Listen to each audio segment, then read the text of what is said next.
అంటే కేటీఆర్ ఇదివరకు మంత్రిగా ఉన్నాడు, రేవంత్ రెడ్డి మంత్రిగా లేడు. అట్లా కాదు, నేను వాళ్ళతో కంపేర్ చేయట్లా, ఓవరాల్గా చెప్తున్నా. అంటే ఆయనకి ఏంటంటే 10 years ఎక్స్పీరియన్స్ ఉన్నది. ఓకే, ఆయన ముఖ్యమంత్రిగా ప్రమాణ స్వీకారం చేయకపోయినా ఆయన ముఖ్యమంత్రిగా వ్యవహరించాడు. ఓకే, ఇక్కడ మనం గమనించాల్సింది చాలా శాఖలను ఆయన నిర్దేశించాడు. ఓకే, ముఖ్యమంత్రి కొడుకుగా ఆయనకున్న ఆ ప్రయోజనం. ఓకే, కాబట్టి ఒక సక్సెస్ఫుల్ చీఫ్ మినిస్టర్ అన్నప్పుడు కొలమానం ఏముంటుంది? హైదరాబాద్లో ఆయన చేసిన అభివృద్ధి నో డౌట్. ఇప్పుడు స్ట్రాటజిక్ నాలెడ్జ్ డెవలప్మెంట్ ప్రోగ్రామ్ అని చేశారు SNDP.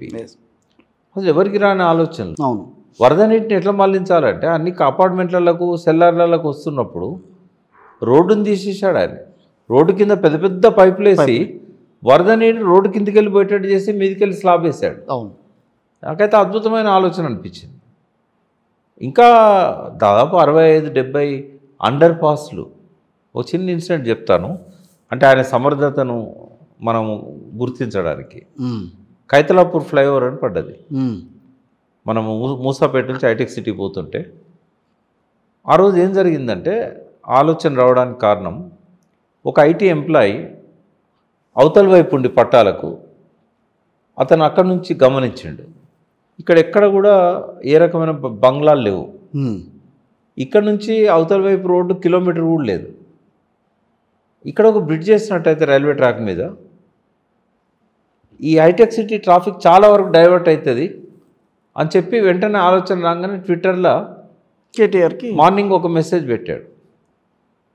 ఆ మెసేజ్కి కేటీఆర్ రెస్పాండ్ అయ్యి 4 గంటలకల్లా సర్వే టీంలన్నీ పంపించాడు.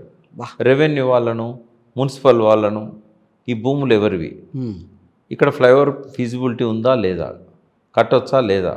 సాయంత్రానికల్లా వాళ్ళు రిపోర్ట్ ఇచ్చారు. రాత్రి డిసిషన్ తీసుకున్నాడు. 6 నెలలు 8 నెలల్లో ఫ్లైఓవర్ రెడీ అయింది.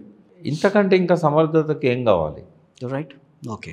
ఆయన మాటలో కొంత అరగెన్సీ కనబడుతుంది, అరగెన్సీ కనిపిస్తుంది. అయితే కొంతమందికి చిన్నప్పటి నుండి ఆ గొంతులో వచ్చే కాఠిన్యం కావచ్చు, కొంతమందికి అనుకూలంగా ఉండొచ్చు, కొంతమందికి అనుకూలంగా ఉండకపోవచ్చు. బట్ మాటలను బట్టి కాకుండా చేతలను బట్టి చూసినప్పుడు ఈజ్ ఎఫిషియెంట్ సీఎం అవుతాడని అనిపిస్తుంది.